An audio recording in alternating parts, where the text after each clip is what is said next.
Let's wait for a few minutes.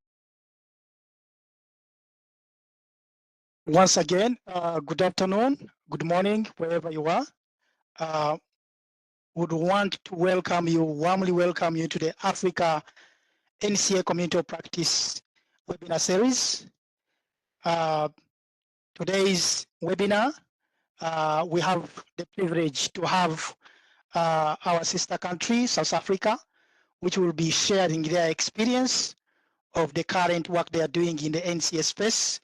And our topic today is natural capital accounting in South Africa and pioneering the experimental biodiversity-based tourism estimates for South Africa.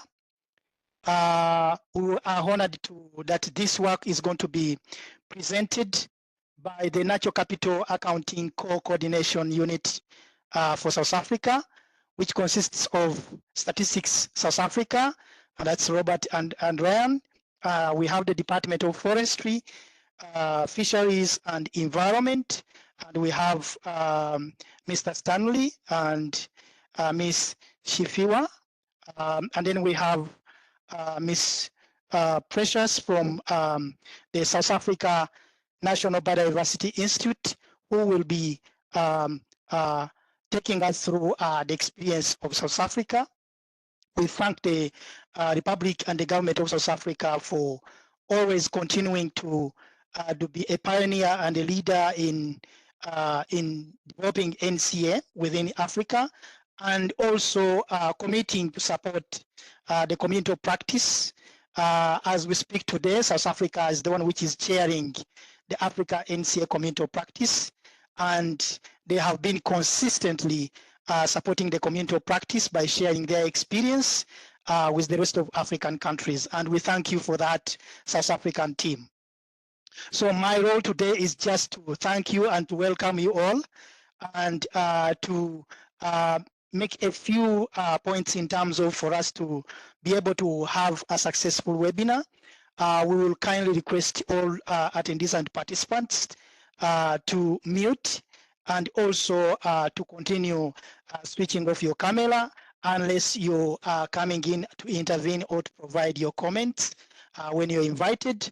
Otherwise, we will really appreciate that we all keep our connections muted so that we can make sure that we have a successful discussion. We invite you all, dear participants, to actively participate in this webinar. And also we have the chat icon on the right side, where you can, as we go along sharing South Africa, sharing the experience, you can give your comments and questions in the chat. They will be answered during the session of Q&A. So with that, allow me to welcome our South African team, and I would like to welcome Mr. Stanley Chitwa Mulomoni, Acting Chief Director, Biodiversity Monitoring and Special Services within the Department of Forestry, Fisheries and Environment of South Africa. Stanley, welcome, and I give the floor to you to moderate these sessions, and also by starting to welcome your team, and over to you, Stanley. Thank you so much for the opportunity, and I would like to welcome everyone to this webinar. From your introduction, I didn't hear you addressing the issue of introductions. Your guidance, please. Are participants supposed to write their names as a way of introduction on the chat box, or are they supposed to introduce Yes, they can. one by one? They will introduce themselves via the chat as we go along, but the panelists and the presenters, dear Mr. Moderator, you're the one to introduce them. Thank you so much. I will take that responsibility. And let me declare this webinar officially open and encourage those who are participants to listen very carefully and do not shun away from asking questions, either for clarity or providing any suggestion that you might deem to be in the best interest of this. We are gathering here today under the umbrella of natural capital accounting in South Africa and pioneering the experimental biodiversity-based tourism estimate for South Africa. And allow me now to give an opportunity to one of the South African days who will present to us the opening remarks from the National Biodiversity Institute. Nokuthula Mahlangu, she is a GIS specialist.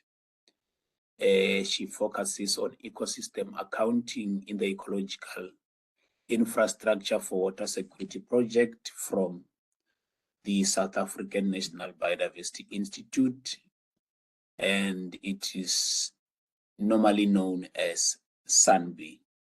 Nokuthula, floor is yours. May you give us the opening remarks.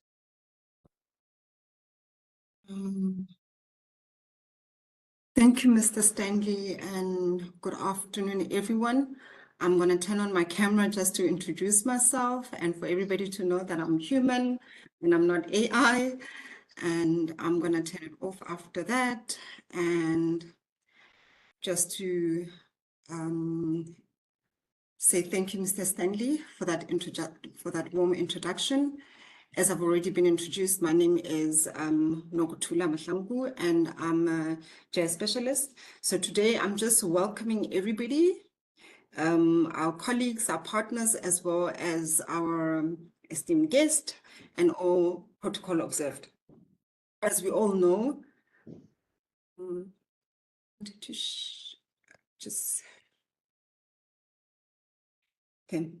as we all are aware by now that natural capital accounting is a very vital element in Africa, where ecosystems are key to livelihoods and economic development.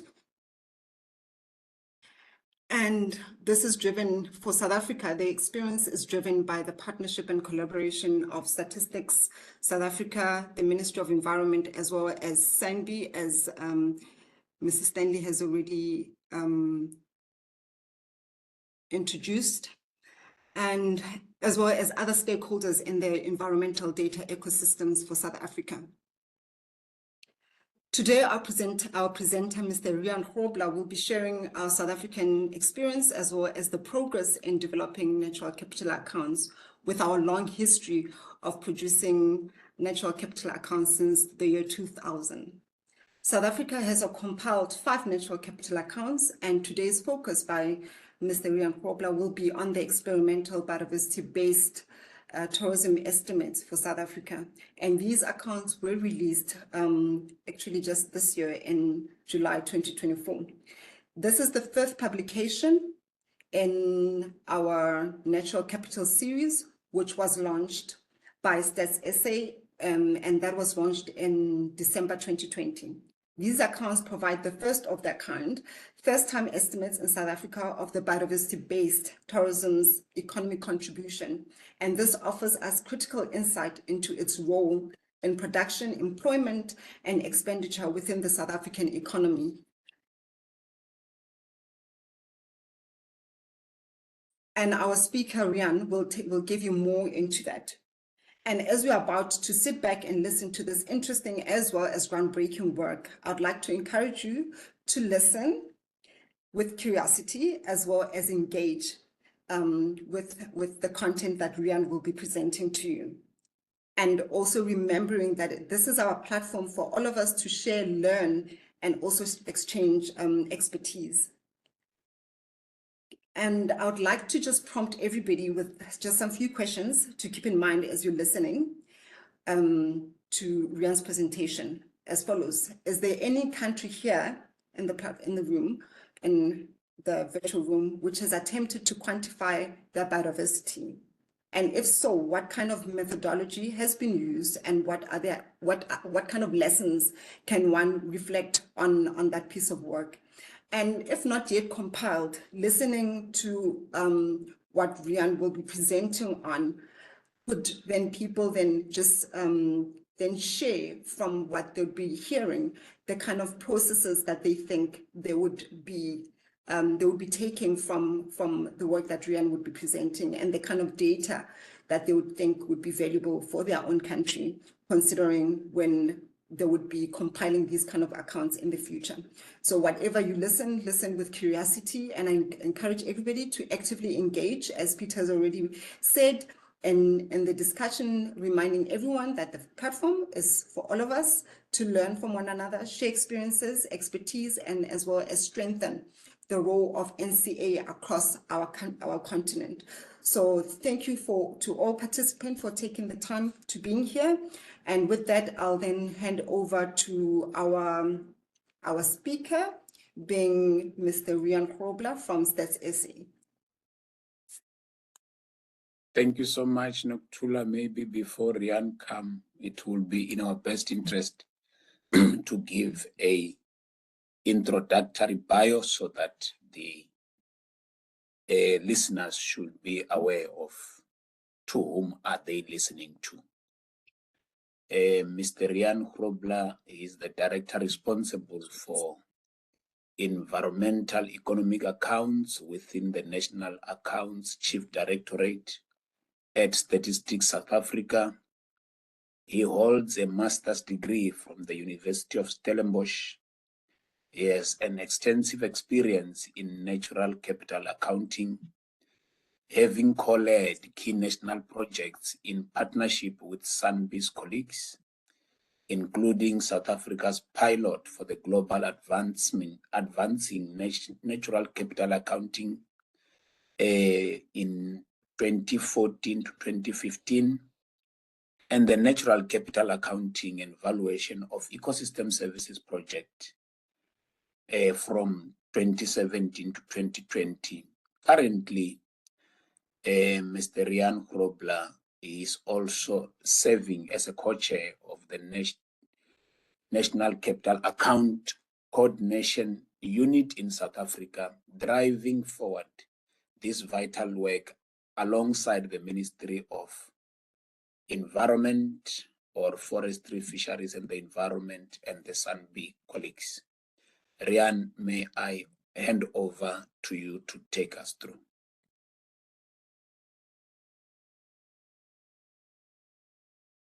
Yeah, thank you. Thank you so much for the introduction, and to the Secretariat for the opportunity for us to speak today about the work that South Africa is doing in natural capital accounting in general, and then our most recent natural capital accounting release, which is the experimental biodiversity-based tourism estimates.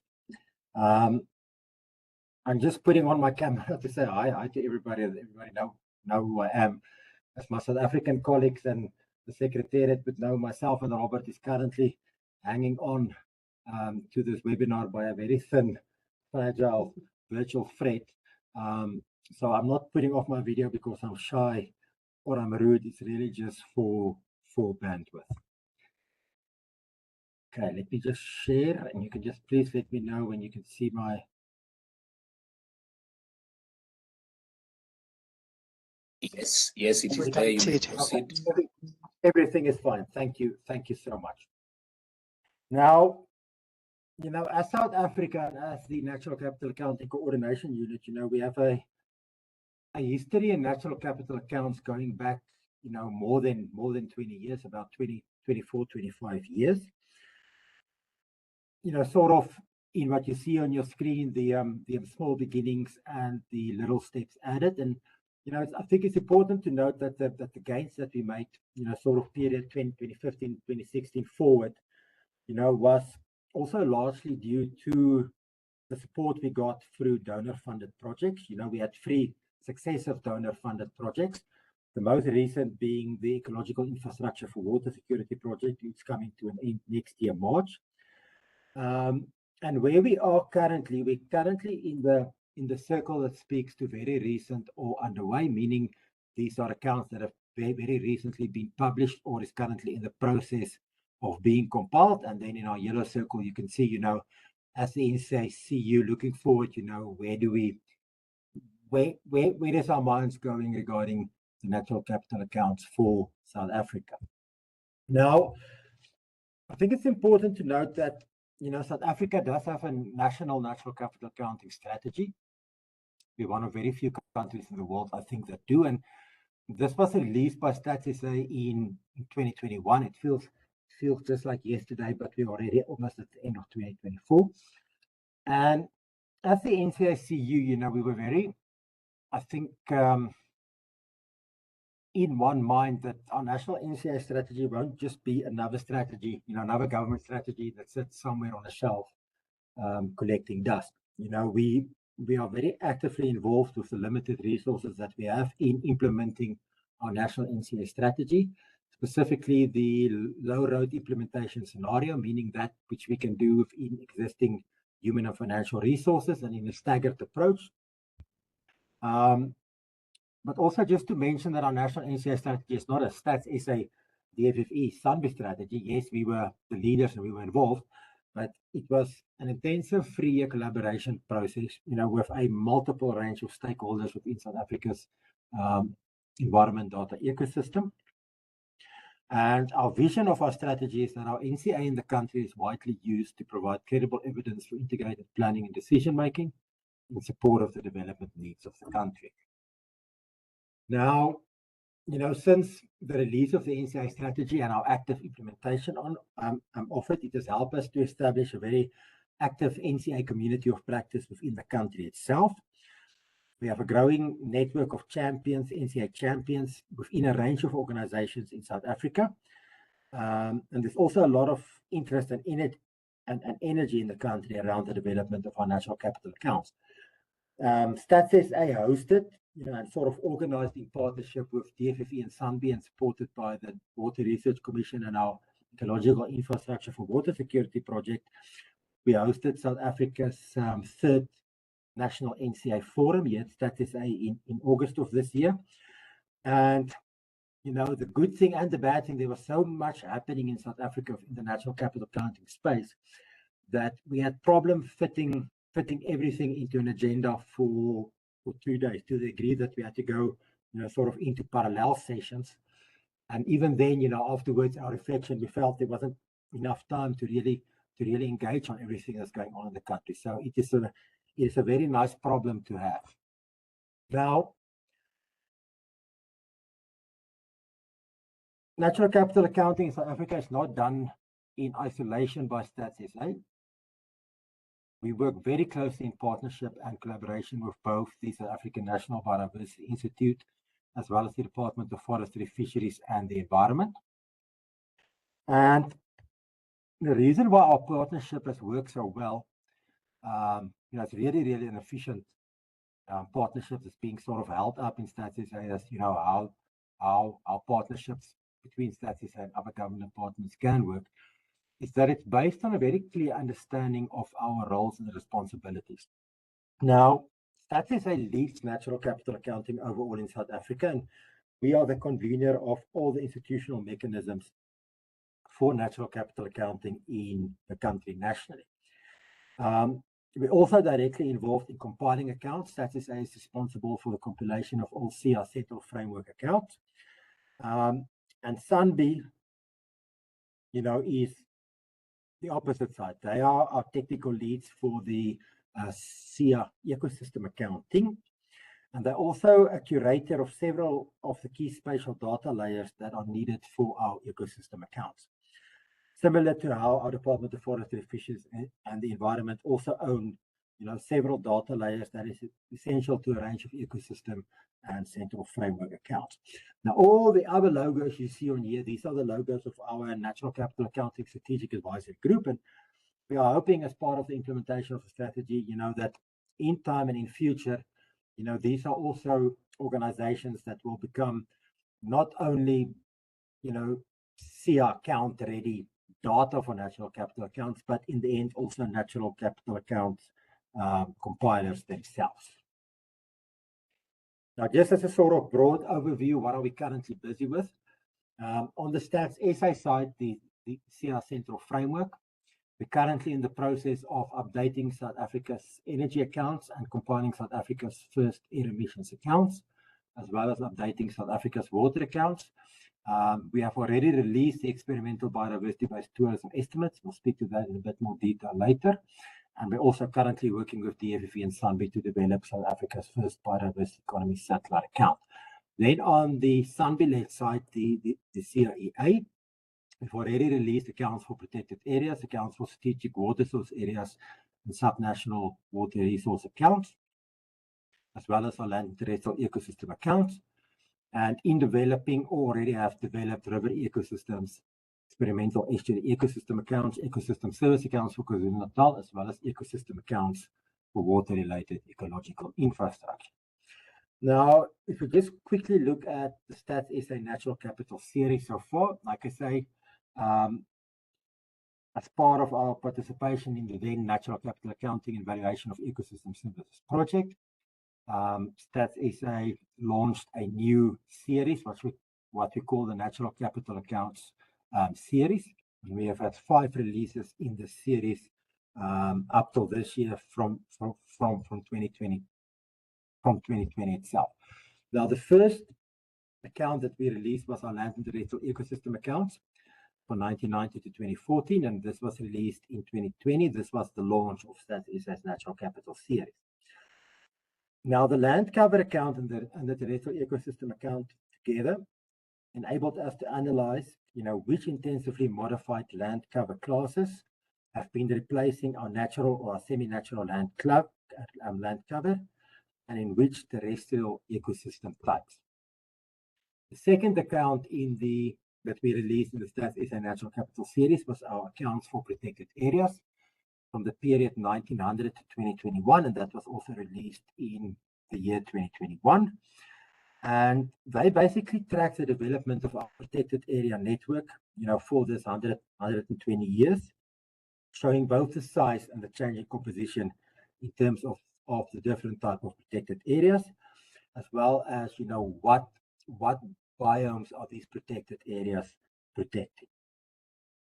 And I think also important to note that both for our land and terrestrial ecosystem accounts, as well as the accounts for protected areas, they are available nationally, provincially, as well as at the biome level itself. Then the third account that we compiled and released in the Stats SA Natural Capital series was our accounts for strategic water source areas from 1990 to 2020. This was released in 2023.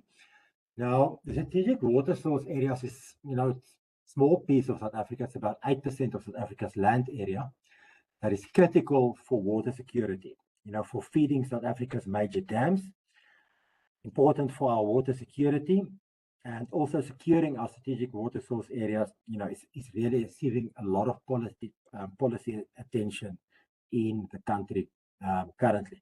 So we have land accounts for the strategic water source areas, as well as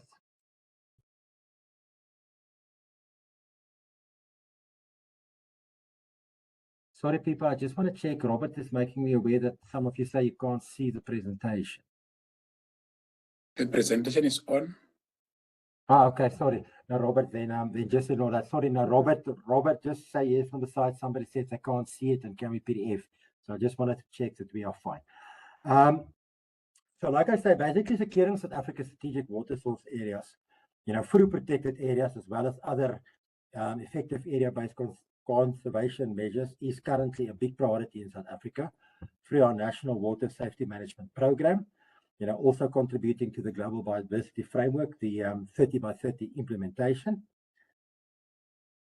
Then the fourth release in our Natural Capital series was our subnational water resource accounts, period 2015 to 2021. This was released in March of this year. It was done through the Ecological Infrastructure for Water Security project, which was a 5-year multi-stakeholder project to unlock development finance to secure ecological infrastructure in 2 critical catchments in South Africa, which is the Breede catchment and the Mgeni catchment. They both are a critical water source area for 2 of our major cities, which is Cape Town and Durban. And then most recently in July of this year, we released South Africa's first experimental biodiversity-based tourism estimates, to which I will speak to in more detail a bit later. Now, just quickly touching on natural capital accounting work that we have in progress. As I mentioned, we're currently in a process between StatsSA, DFFE, and SANBI to develop, compile South Africa's first experimental biodiversity economy satellite account for South Africa. And when we are saying, we're measuring the economic impact of biodiversity, the biodiversity economy in South Africa, there is no internationally agreed to definition as to what biodiversity economy is. It is a term that's used a lot in South Africa itself. And what we will be measuring is the biodiversity economy as defined in South Africa's National Biodiversity Economy Strategy, which of itself is an adaptation of a proposed World Wildlife Fund definition. And that is the biodiversity economy consists of businesses and other economic activities that either directly depend on biodiversity for their core business, or that contributes to conservation of biodiversity through the activity. So we're basically working with two economic streams, the one conserving biodiversity, the one using biodiversity. And our focus is only on natural or semi-natural ecosystems and indigenous species.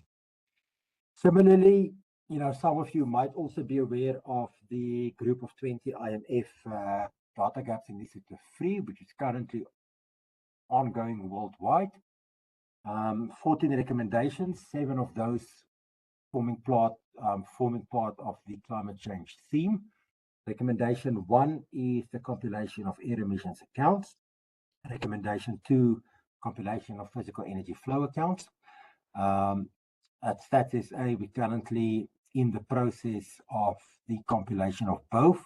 Our immediate focus currently is the physical energy flow accounts for South Africa from 2015 to 2021.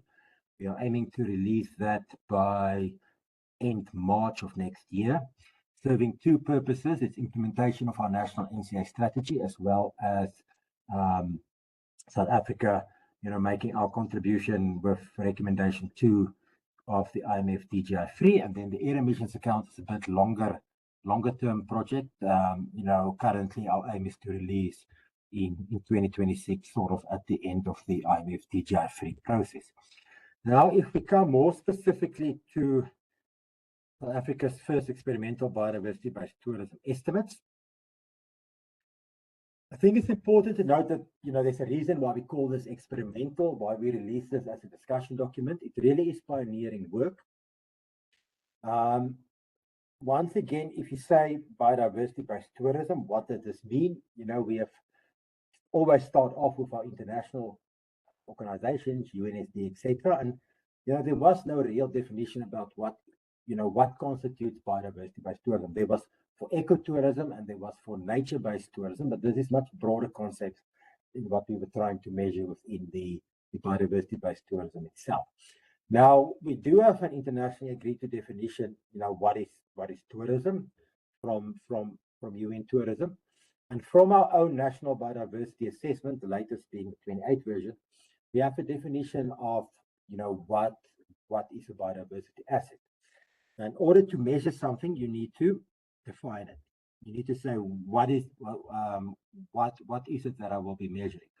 So as the technical working group, which constituted of StatsSA, the FFE, our National Tourism Department, as well as South African Tourism, from the definitions of tourism and biodiversity assets, we define biodiversity-based tourism as tourism that involves the use or enjoyment of biodiversity assets, including trips and visits by domestic and inbound same-day visitors and tourists to partake in and experience South Africa's ecosystems and species. And this includes making use of these biodiversity assets for recreation or leisure purposes. So there was basically two tests, that the activity and the spending had to pass through before it could be seen as biodiversity-based tourism and biodiversity-based tourism spending. The first is, it had to be an activity and spending on a tourism trip according to UN tourism definition. The second is that activity had to happen in one or more largely natural ecosystem and or one or more indigenous species or a combination thereof. Now, the work that we did on the experimental BTE should not be confused with the new international standard for measuring tourism, the statistical framework for measuring the sustainability of tourism. If you remember, there was always the tourism satellite account and the tourism satellite account recommended methodological framework. But at the last UNSC in February, beginning March, the SFMST was adopted as the new international standard for measuring the sustainability of tourism, in which the economic measurement is only one chapter. There's also a chapter on measuring the environmental dimension and measuring the social dimension. Measuring the environmental dimension is linking the tourism satellite account recommended methodological framework to the system of environmental economic accounts. So it doesn't go as far as we have gone, to the sort of monetary evaluation of biodiversity for the tourism sector. I can, however, mention that we did also, once we released, we're still in contact with our counterparts at the Statistics Department at UN Tourism. So we did also send the experimental BTE to them. And, we got a very nice message back from them after 3 weeks, congratulating myself and the whole SA team for this groundbreaking work. And I think it was a job really well done. And as the UN Tourism, they would like to help us, sort of advocate and publicize the work as far as possible, as I think that it has great value and relevance to UN Tourism member countries. Now, as I mentioned, this is experimental work. This is pioneering work. There is no internationally agreed to methodology as to how do you account for biodiversity-based tourism's contribution to the South African tourism sector and to the South African tourism economy. You might all be aware of the tourism satellite account. South Africa, I think, is one of few African countries that do annually produce and release a tourism satellite account. We've done so since 2009. And the tourism satellite account, as it says, is a satellite account to the national accounts of the country. In that, when the GDP is released, tourism's contribution is already there. You just can't see it explicitly. It's hidden within the details of national accounts. Now, this was one of our assumptions at the start, is that, just as tourism is already in national accounts, but you need a special tool, the tourism satellite account, to extract it from the details of national accounts. Just so the contribution of biodiversity-based visitors is already captured within South Africa's tourism satellite account. You just can't explicitly see it. It's hidden within the details of the tourism satellite account. So at the core or center of our biodiversity-based tourism estimate stands South Africa's tourism satellite account, compiled according to the tourism satellite account recommended methodological framework. And we also then make use of official statistics, which is Stats SA's domestic tourism survey, and acceptable statistics, which is South African Tourism Departure Survey for domestic and inbound visitors, to identify biodiversity-based visitors, trips, activities, expenditure, etc. So the positives of our approach is, we have official statistics at the core of our biodiversity-based tourism estimate, which is our TSA, our DTS, and the South African Tourism Departure Survey. And we do not recreate South Africa's tourism sector as measured through the TSA or South Africa's economy as measured through the national accounts. We are simply saying that of the, for example, 100 of tourism, 25 came from biodiversity-based tourism expenditure. Now, using our definition and using our two demand-side surveys, these are the trip activities that we identified as forming part of biodiversity-based tourism, and obviously the associated expenditure around those tourism activities for South Africa. So from the domestic side, it is trips that include wildlife activities, hunting activities, beach activities, visits to parks and gardens, visits to mountainous areas, outdoor or nature-based activities, water sports and adventure activities. And from the international side, it's our tourists partaking in a nature-based attraction, in wildlife activity, visiting a beach, or participating in an adventure activity. Now, for those of you that might have seen our release, we're very open and honest in that we do use a combination of calculated averages, weighted averages, and estimates depending on the tourism product at hand, as well as the level of trip and expenditure detail that we can get from the two demand surveys. But in broad, to sort of explain the methodology, I'll do it by the example of accommodation.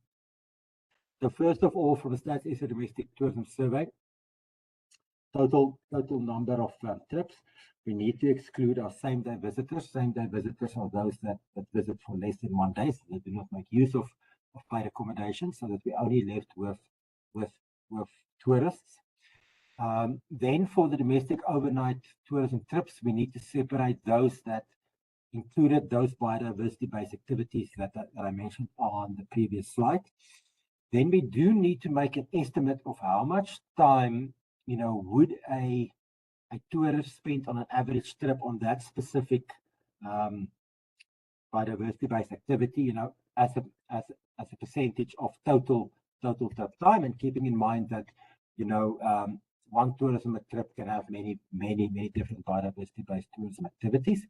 So you would end up with a sum of an estimated time spent on different biodiversity-based tourism activities, and that's related back to an average domestic tourism expenditure on accommodation services that is calculated directly from the tourism satellite account. So as I mentioned, the tourism satellite account stands central to our experimental biodiversity-based tourism estimates. So our macro indicators from the experimental BTE is exactly the same as those from our tourism satellite account. So where the TSA is telling us what's the value of our tourism direct gross value added to GDP, our experimental BTE is telling us what is the value of our biodiversity-based tourism direct gross value added to GDP. For employment, the TSA is telling us the number of people directly employed within South African tourism sector. The BTE, a subsector within that, what's the number of direct biodiversity-based employment. And just as the TSA provide us the macro indicators for our inbound domestic and internal tourism expenditure, our experimental BTE does that for our biodiversity-based tourism inbound domestic and internal tourism expenditure.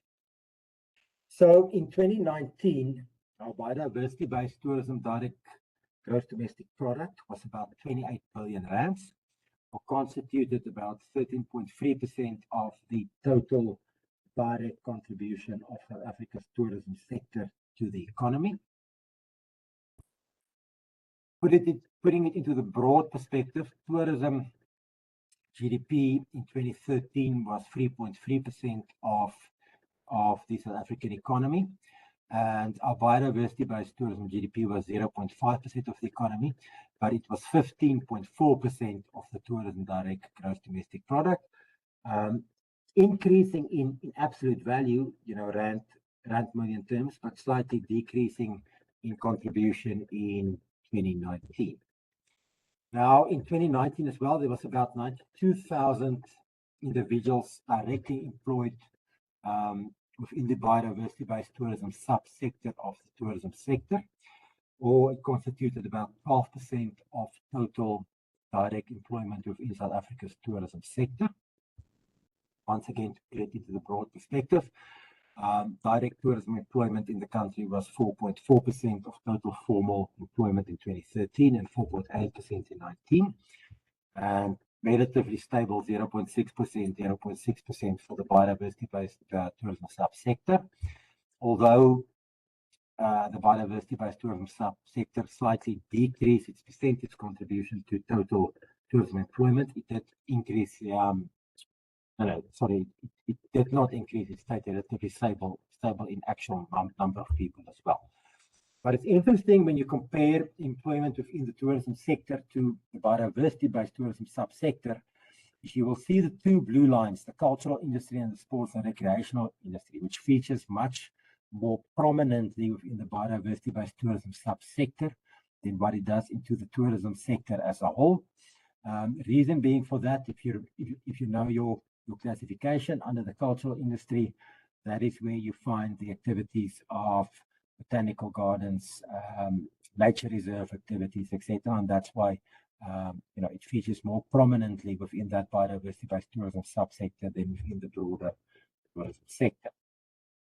Now, in South Africa, our National Department of Tourism also has a big focus on the transformation of our tourism sector as well as gender representation. So our biodiversity-based tourism employment is broken down exactly as what we do it in the TSA. And you can see that, the biodiversity-based tourism subsector in general have a relatively same population group composition as the much broader tourism sector. And this is also the same for the gender representation within employment within the biodiversity-based tourism sector as well as the broader tourism sector itself. Now, if we look at the different forms of tourism expenditure for our non-residents or inbound biodiversity-based tourism expenditure, they contributed about 18 billion in 2019, or about 15% of South Africa's total inbound tourism expenditure. For our domestic tourists, they contributed about 43 billion rands, or about 13% of total domestic tourism expenditure in the country. And then for total internal tourism expenditure, which is the sum of inbound and domestic, biodiversity-based visitors spend about 61 billion rands in the country, or about 13.5% of total internal tourism expenditure within South Africa. And you will see over the time series that biodiversity-based tourism expenditure in South Africa is mostly driven by our domestic visitors, similar to the broader tourism sector itself. So just as a lively, sustainable domestic tourism sector is the backbone of our tourism sector in South Africa, it's also the backbone of our biodiversity-based tourism subsector within the country. Now, as the NCACU, we felt it very strongly that, while the experimental BTE is our first attempt to quantify the economic contribution of biodiversity-based tourism to our tourism sector and to the economy, unfortunately, the majority of politicians only understand the language of money. We do keep on making the point that it's very important to keep in mind all the other biodiversity benefits, which are non-monetary to the tourism sector, and that is that tourism is dependent on healthy and functioning ecosystems, and that a healthy functioning ecosystem is in itself a main tourism attraction, something that draws visitors to an area with their expenditure, etc. And that all tourism, even in city centers, in the end relies on natural resources for supply of food and clean water and other ecosystem services to the visitors, and all of these ultimately depends on biodiversity. And the other is that biodiversity and ecosystems contribute significantly to the attractiveness and the quality of destinations, and therefore increases their competitiveness in relation to other countries and other destinations. So if you think about how South African tourism tend to market South Africa, there's a cultural aspect, and there's a nightlife aspect, and there's a food aspect. But the majority of what are advertising South Africa is our biodiversity and our ecosystems. So, because biodiversity and ecosystems are vital for tourism and the tourism sector and a sustainable tourism sector, it would make sense for the tourism sector and for destinations to protect them as valuable assets that can contribute to the long-term success of tourism. Now, just broadly speaking to natural capital accounting in South Africa, again, what is sort of key lessons that we have learned and take-homes. One is that good science on ecosystems underpin good ecosystem accounts. I think it's like anything, those of you that work in national accounts or done satellite accounts, these accounts can never be better than the base data sets that are used to compile these accounts. Now, in South Africa, SANBI's mandate includes monitoring and reporting on the state of the country's biodiversity and ecosystem, and that's why SANBI is such a natural partner for Status A for ecosystem accounting. Now, SANBI coordinates, in partnership with many others, many foundational data sets of ecosystem extent across all the realms and spatial assessments of ecological condition.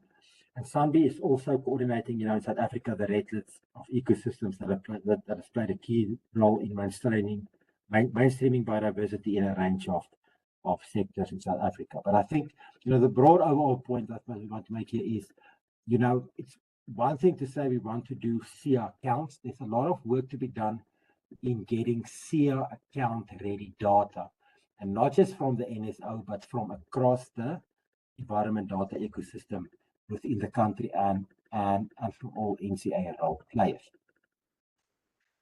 Now, the second is in how do we communicate the value of nature and natural capital accounts. And for our years of work in the natural capital accounting space in South Africa, and as the NCU, we have learned that sort of messages of hope of gain tends to hit better than messages about fear of loss and doom is upon us, etc., etc.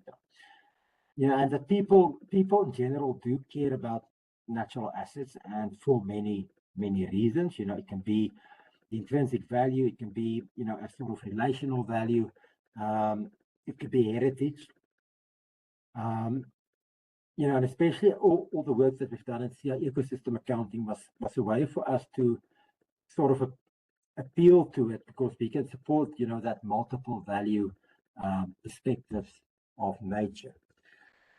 Then the other one is, I think many people and countries underestimate this, is putting attention to process really makes a difference to the impacts of your natural capital account. Many people, many countries, it's like, we need to do this natural capital account, and there's this thinking that it's just let's run around, grab the data, compile the accounts, do a release, and there you go. But in our experience in South Africa, that's one part of it. Yes, it's a very important part. It's a technical part, and everything in the end relies on the numbers. But there's also an institutional process, a social process, and a policy process. Now, the social process, it involves building relationships, grappling with difficulties and tensions, and creating spaces to learn and to enable change, and to understand each other languages. We are not all economists, we're not all ecologists, we're not all statisticians.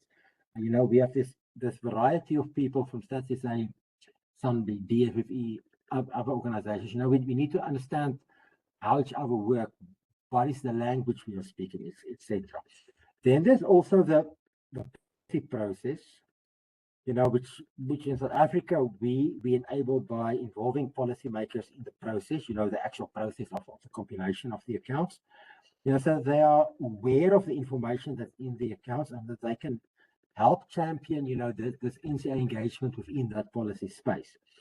And lastly, there's also the institutional process, where institutionally there are shifts that needs to happen, that require trust and good communication and collaboration. Like I said, the StatsSA SANBI DFFE partnership is a good example of that. Like I said, we really do have a good, effective relationship that works smoothly, but it took us good 5, 6, 7 years to get to where we are today. Now, building capacity and nurturing collaboration, from our experience is absolutely key. But as mentioned, in the beginning, a lot of the progress we have made from 2016 up till now is, statistics that was done once off, and that hasn't been repeated yet. So we have this growing demand in the country for natural capital accounts, and there's not enough supply capacity within StatsSA, SANBI, and DFFE to really address this growing demand for our natural capital account. With the accounts being released by StatsSA in our natural capital series, it also elevates the status of those environmental statistics and indicators. But it's important that we build capacity, and that there's capacity development to keep up with this growing demand for natural capital accounts and statistics, and for integrating this data, integrating environmental, social data, economic data. And I think lastly, I want to speak to our biggest limitation, and I'm not speaking from the SANBI and DFFE perspective right now, I'm speaking from the Status A perspective.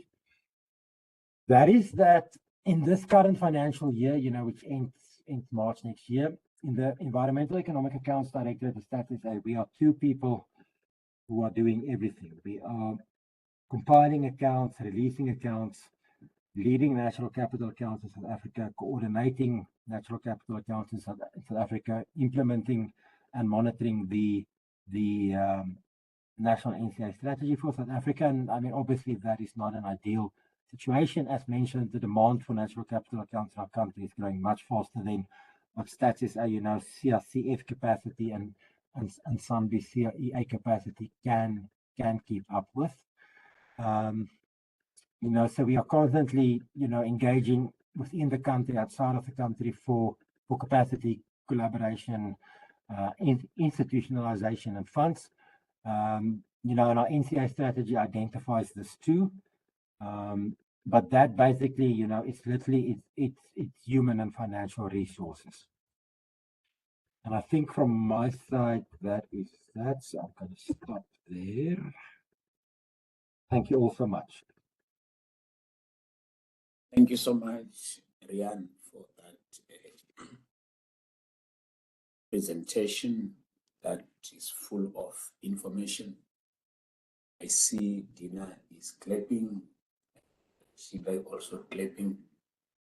It deserves that kind of clapping because it provides the information necessary. It also equally provides the clarity necessary. As Noktula has indicated, and she gave you some of the guiding food for thought before we start. I'm of an opinion that this presentation has triggered some questions, some clarity, some comments amongst us. Let me open the floor for any reflection to the presentation. If you are there, you may do so by show of hands.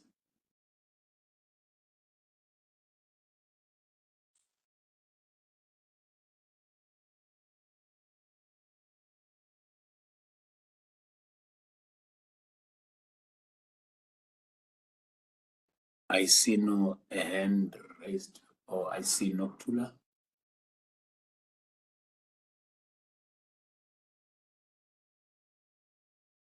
Thank you, Mr. Moderator. Can you hear me? Yes, it is a hand. Yes, yes, you may proceed. Yes, you are. I'm gonna raise a question which was posted in the group, in the chat by Mr. I'm hoping I'm correct in saying Mr. Jackie McGlade. It says, is ecotourism wider than biodiversity-based tourism? So I'm not sure if that's a question or yeah. Can I respond to it? Yes, you may. Okay, thank you so much. Yes, ecotourism is much wider than what biodiversity-based tourism is. Like I said, remember our biodiversity-based tourism scope, or what it is that we are measuring is that your tourism activity has to happen within one or more largely natural ecosystems and or one or more indigenous species or a combination thereof. While ecotourism is much broader in that it is, to sort of quote, it's responsible travel to natural areas that conserves the environment, sustains the well-being of the local people, and involves interpretation and education. So it's a much bigger, I would say even more exclusive measurement type of, because your tourism activity needs to have minimal environmental impact. Your contribution needs to be something that directly uplifts and educates the community, etc. So yes, they are different in the same as what biodiversity-based tourism and nature-based tourism is also not the same thing. Thanks. Thank you so much. I see also the hands from Faith, Jackie, Mark, Eve, and Cuban. Let me recognize Faith that you Noctula, do you want to come in before I recognize them? No, can I rather give everybody else a turn? Thank you. Thank you so much. Let me recognize Faith and Jackie. You are not.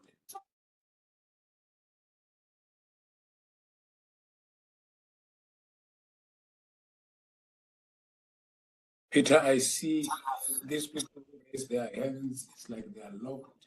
Can they respond?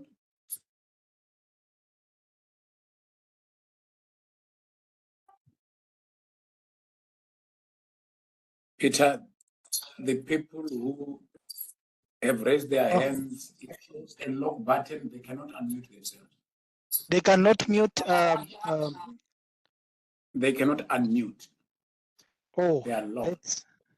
let's request Leona, our comms team, to unmute them. Leona, please. Okay. Yeah, it's Faith, Jackie, Mark, Kiruben, and Salman.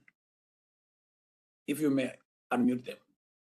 You may start by Faith so that she can be giving her intervention.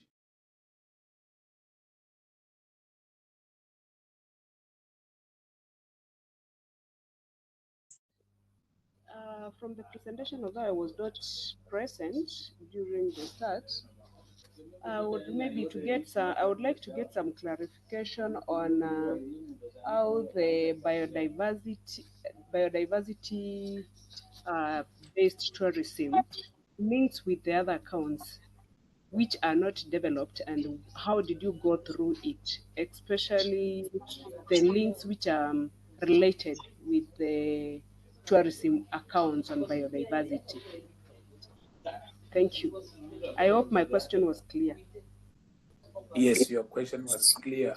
Let me take the other two, then you will respond to the three, then we will take another set of three. Jackie, let me recognize you. Mark Gerald, you are noted.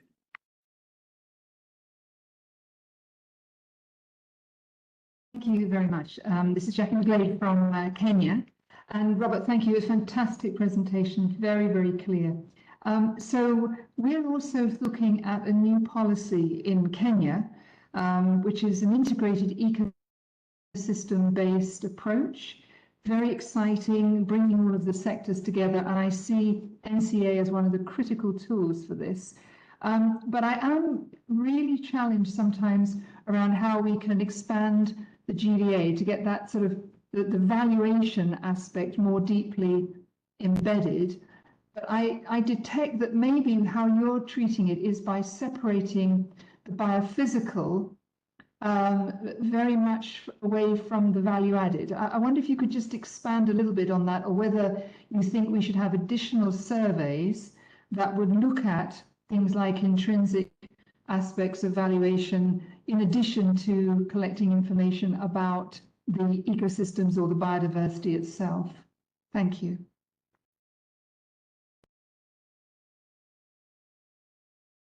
Thank you so much. Let me recognize Mark Gerald, then we'll get the response. May you unmute Mark, please?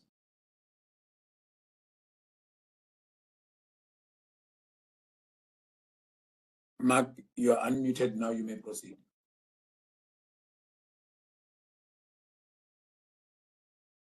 Thank you very much for that, and really great work from the team on putting those counts together. I just wanted to get a bit of thought from you in terms of what next. Got a great set of accounts here. Obviously, from a conservation sector perspective, we're wanting to essentially see that component grow. We're wanting to see biodiversity-based tourism grow. And so what do you see as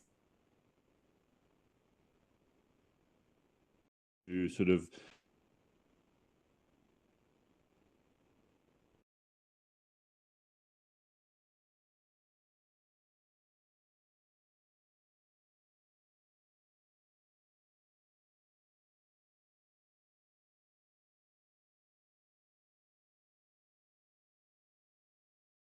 Mark, was it only me? Yeah, we have lost also him. We lost him. Yeah. Yeah, we also lost him halfway, but I think I got the gist of what he was asking. Okay, Rian, may I give you an opportunity to respond? Then I will take the last three. You can, please, because I'm not going to remember more than three. Thank you. Yes. Thank you so much. Yes, You please. must remember, I'm like a year and a half away from 50. My memory is not what it used to be. Okay. In relation to the question that went to, how does the experimental BTE relates to the other accounts? It's difficult to say that exactly, because remember, this had a very specific focus. It was focused on quantifying the contribution of biodiversity-based tourism to the GDP and to employment, both for South Africa's tourism sector and to the South African economy. So it had a very singular focus. Now, you saw in, I think, my last slide speaking to that, we spoke about, all the other ecosystem services, that biodiversity and ecosystems also provide to the tourism sector. Now, that's sort of in the pipeline as something in the future, falling within the SANBI-led space in South Africa. Economically, there is a very strong link between the experimental biodiversity-based tourism estimates and the biodiversity economy satellite account that's currently in development, as a partnership between StatsSA, SANBI, and DFFE, in that our biodiversity-based tourism estimates flows directly into our biodiversity economy satellite account for the biodiversity-based tourism subsector of South Africa's biodiversity economy. The other question, and I hope I understood it correctly, was about the sort of integrated ecosystem approach, and mentioning that our focus now was very much on economic value. And like I say, once again, there was a specific reason for that, but not necessarily the intrinsic value. And then also,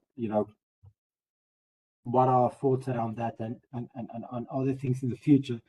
This is actually interesting, because we had this conversation, I think, in our last meeting with National Department of Tourism and South Africa Tourism as well, in that, from the demand side surveys, our domestic tourism survey and our departure survey, our SA Tourism Departure Survey, remember, questions about the environment and biodiversity and ecosystems, was never something on the tourism sector's radar. And now, especially with the SFMST and sustainable tourism, that's getting really, that messaging getting stronger and stronger, not only throughout the tourism sector in South Africa, but throughout the world.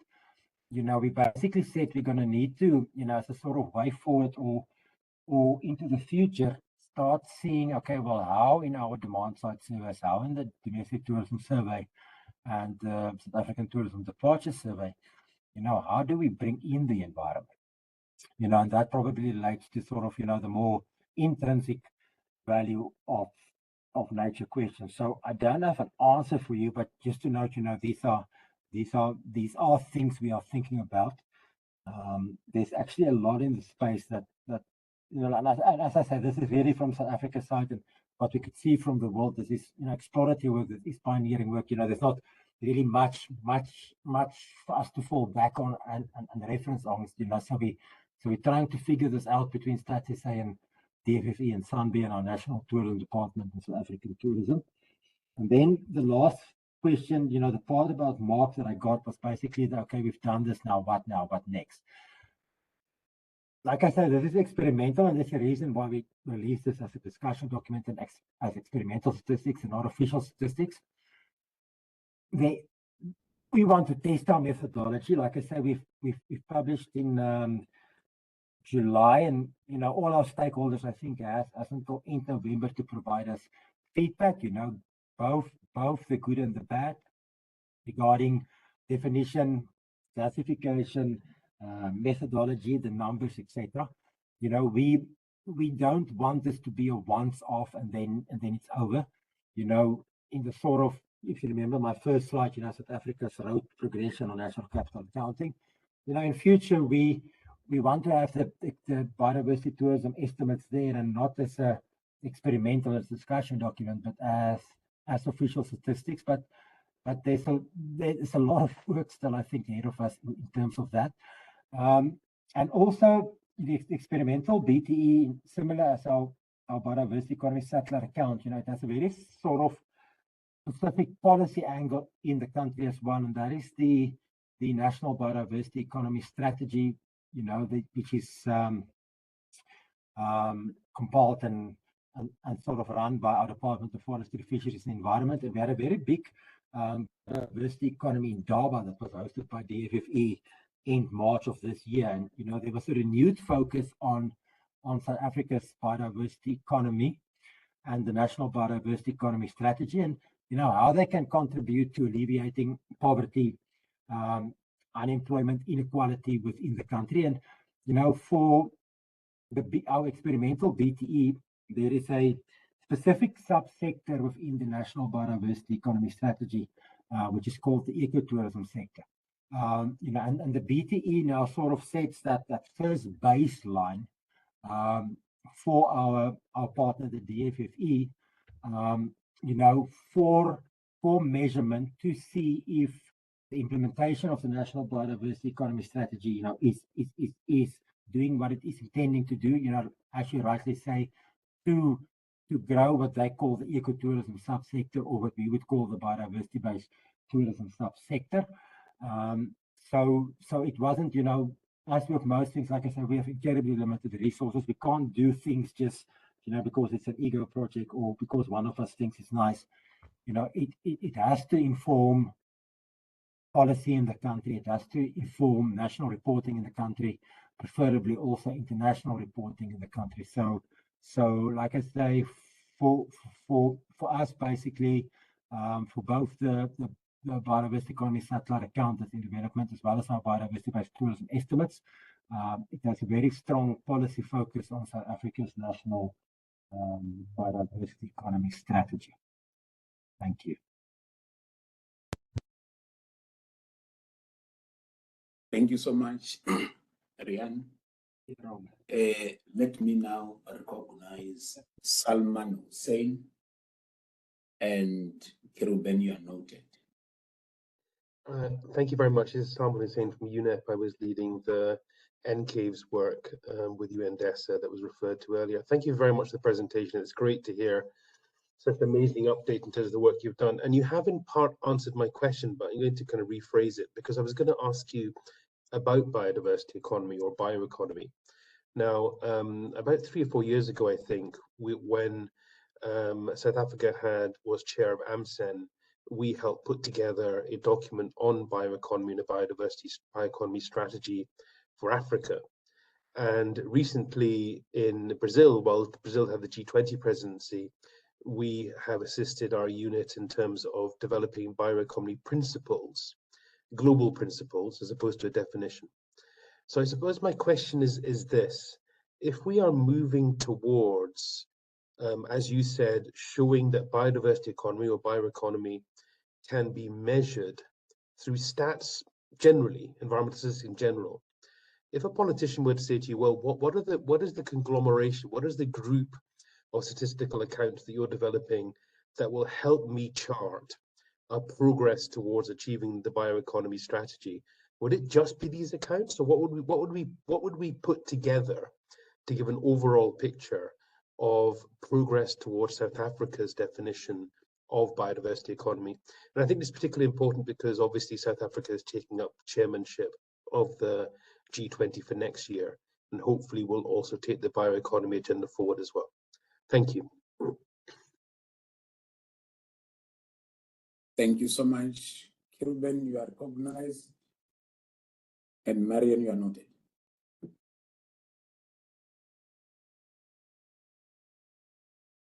Dr. Naika, you are unmuted now, you may proceed. Yeah, thank you so much. And hello to everyone before I start. So it's really good to see this progress in the country on natural capital accounting. I'm really enthused by hearing about the satellite accounts.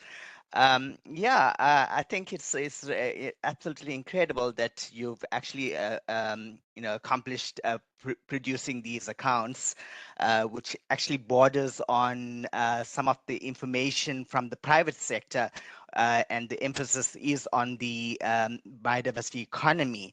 So I'm particularly interested in how about the data flows, particularly from all sources, and if this is bordering on biodiversity economy, how can data flow from the private sector, particularly into these accounts?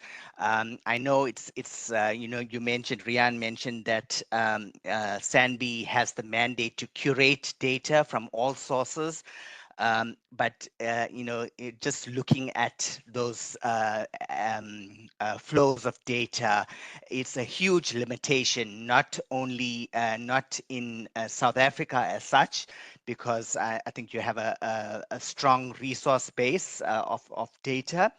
I mean, you mentioned that some of the constraints are capacity and financial, but not data. But I think data is a huge constraint in other parts of the continent, and I'd like to know how to actually move beyond data limitations, particularly from the private sector, from other sources. I hope my question is clear. Thank you so much. Thank you so much, Dr. Naika. You were very clear. Let me recognize Marian.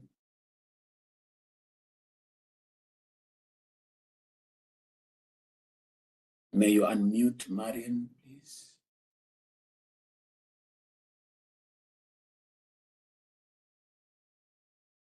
Is it possible to give talking rights to these people whose hands are up? Then we will recognize them one by one, and they will remain muted if they are not.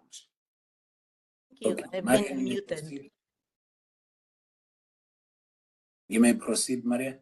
Thank you. I'm Marian de Los Angeles from the Philippines, and I've been closely following the NCA network of Africa. I really appreciate your presentation of the flow accounts, including top-down approach using expenditures and tourism to discern biodiversity-based tourism. I am curious whether you will eventually embed these into either forest or marine ecosystem accounts, since biodiversity is a feature of these ecosystems, and since such embedding would help you, and particularly more of us in Southeast Asia, handle threats to our protected areas. In the fringes, there are threats from mining and conversion to agriculture and urban areas. But if somehow the asset accounts are improved for all types of resources, more analysis could be conducted. Thank you. Thank you so much, Rian. I'm left with 2 hands. Shall I take them and we respond to 5? Stanley, I might be.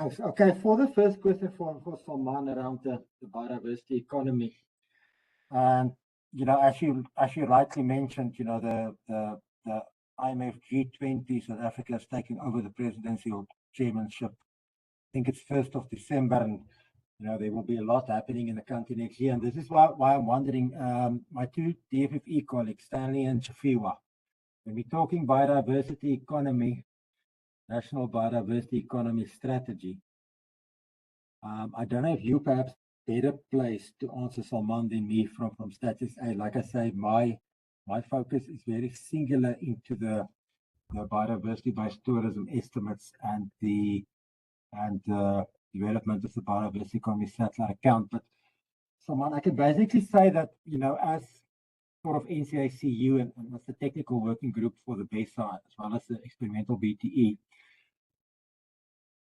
remember we always start sort of, you're mentioning around the international sort of engagements around, biodiversity, economy, etc. We started our initial engagement with the international organizations. We are the NSO, so I'm speaking UNSD.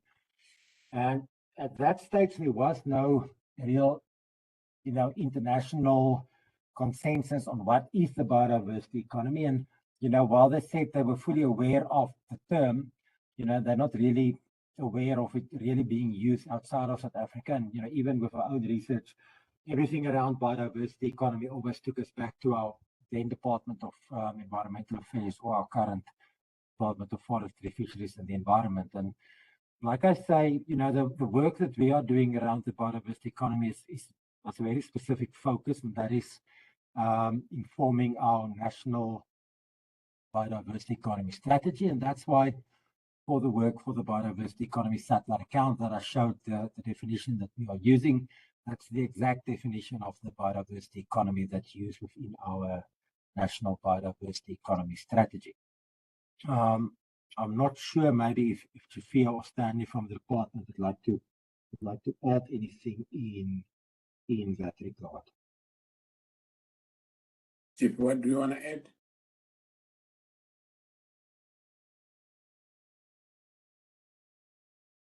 Okay, if I'm not, I can maybe just add that someone, I think it's good, and when I say it's good, I'm winking at my DFFE partners, for the department to be involved in, sort of say the rest of the bigger international conversations around biodiversity economy and what the biodiversity economy is. So we make sure that, South Africa's views on the biodiversity economy, we're probably one country that has been speaking biodiversity economy a long time before the rest of the world, that we are well represented within those conversations.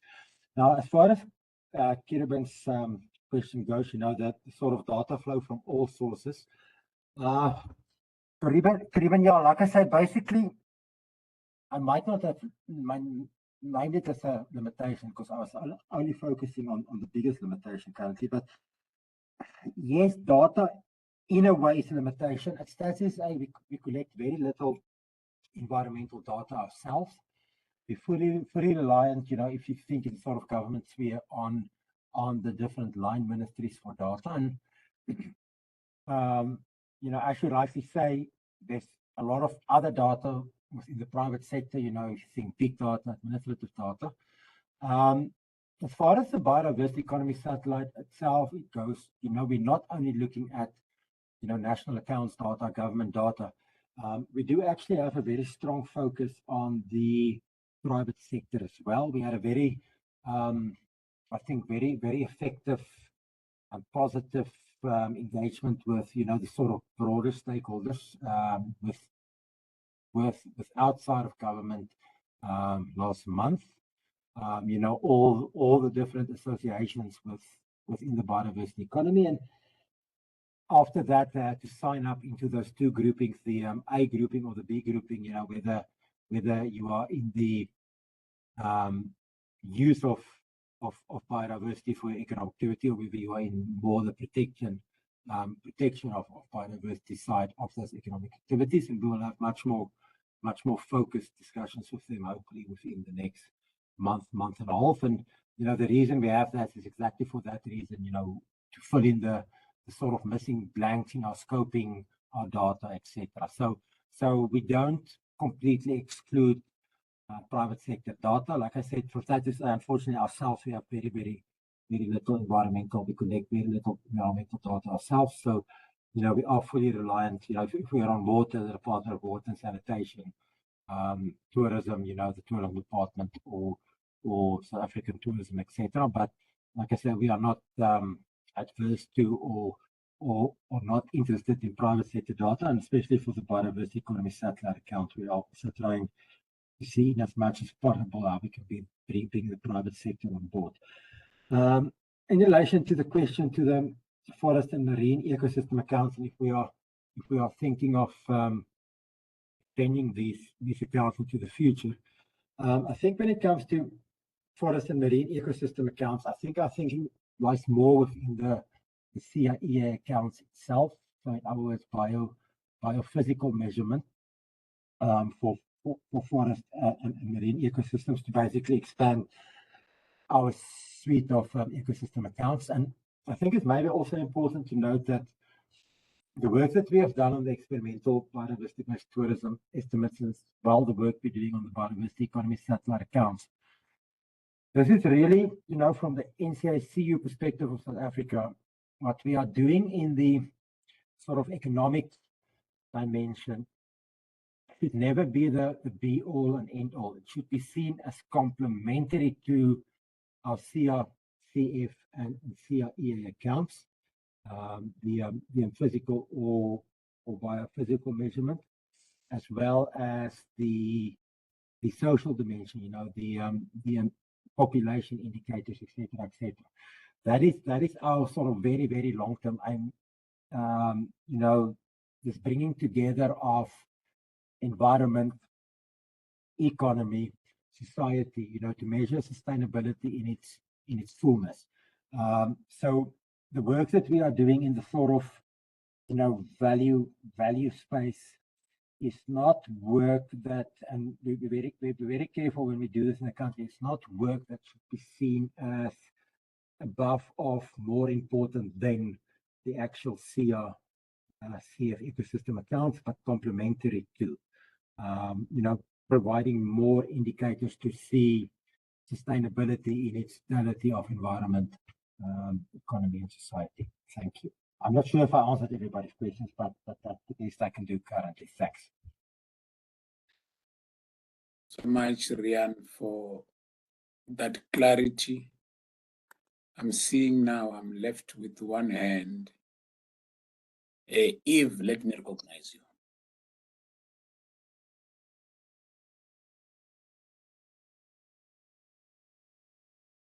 If you are unmuted, you may proceed.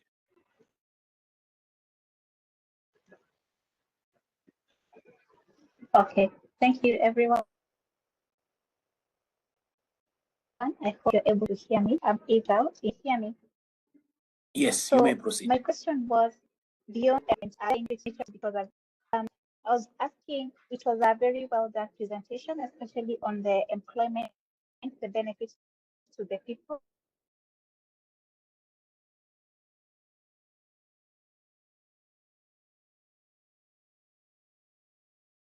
Is it only me who is losing Eve?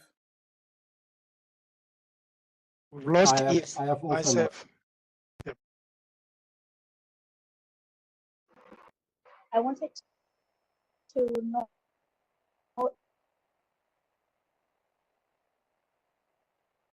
Proceed, Eve.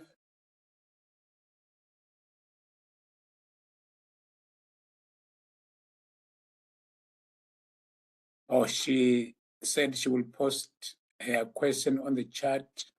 I have seen it in the chat, and I think once again, I want to draw your sort of focus on, what was the focus of our biodiversity-based tourism estimates. What we wanted to achieve is we wanted to be able to quantify how much does biodiversity-based tourism contribute to South Africa's tourism sector and tourism and South Africa's economy, measured through its contribution to gross value added and gross domestic product. And we wanted to know how many people are directly employed within the biodiversity-based tourism subsector in South Africa, so that we can measure its contribution to the employment in the tourism sector and tourism and employment in the country. Our focus was no more or no less than that. So it was not, our aim was not to assess whether people in the areas where this biodiversity-based tourism happens, what their experience is of the biodiversity-based tourist, and if they are getting any benefits from it, etc., etc. That was not our focus in this. Our focus was purely economic and measuring the value of our biodiversity-based tourism through its direct contribution to gross value added GDP and employment. That what you are mentioning, is, I think, falls way out of the scope of what it is. Similar to what what the tourism satellite account. The tourism satellite account doesn't measure societal impact of tourism, but now we have the statistical framework for measuring sustainable tourism that has a measurement instrument for the societal dimension. So maybe in future when we do an update, then maybe, you know, we can start bringing in the sort of environmental angle and the societal angle from the new standard. But for the work that we've published in July, you know, that was really just not a focus. The focus was purely economic. Thank you.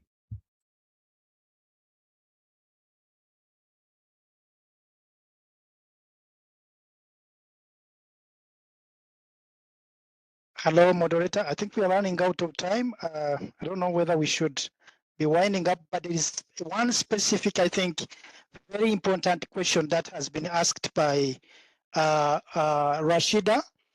She's saying that much has been done through donor funding. Is there any option for government funding to keep NCA updated and potentially develop new accounts? And Ryan, I want to allude this and bring it to what you shared in the South Africa NCA strategy. Goal number 5 says NCA is well resourced. So could you please maybe share some updates on how you have implemented this goal number 5 of your strategy in relation to what Rashida has asked in terms of sustainable financing for NCA implementation in South Africa? Short answer is no. We are no better off. Remember, that is our goal in the national NCA strategy. So we are constantly, when I say we, I'm speaking within Stats SA, between Stats SA, DFFE, and SANBI. You know, we are constantly looking to how do we get extra human and financial resources. But as my colleagues in DFFE and SANBI can attest, we are in year 2 of austerity, of major government budget cuts.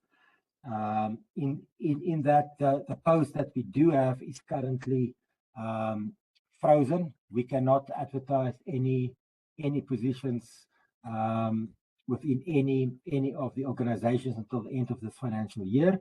So, like I said, Stats SA, we're speaking to 2 people. At DFFE, I think we're speaking, if I remember correctly, to 3 people, and at SANBI we're speaking to 3 people. So we're speaking to, in total, between the 3 organizations, 8 people. And like I said, that's not a situation that's going to change in the foreseeable future. You know, until government finances, I think, looks better. Like I say, on the 1st of April this year, we were informed that the post-freezing has been extended for another financial year until end March. We are, however, as a collective NCACU, constantly looking out for international, you know, funding opportunities. SANBI has been leading 2 of those, you know, Jeff and GCF funding opportunities that might be on the horizon, but at the same time as the NCACU, you know, that's the exact situation we don't want permanently. You know, for NCA in South Africa to be sustainable, we need to have that available financial and human capacity within at least the 3 main partner institutions, which is Stats SA, SANBI, and DFFE. So we are hopeful, and we are doing the best that we can with the little what we have to the most effective use that we can. Thank you so much. Thank you, Stanley. We are running out of time. Could you allow us to come to the conclusion of this webinar? Yes, we can do that. Okay, so we'll give the floor to Noktula to close for us. And thank you so much, Ryan, for a great presentation. And thank you, members, for a very interactive discussion. Noktula, over to you.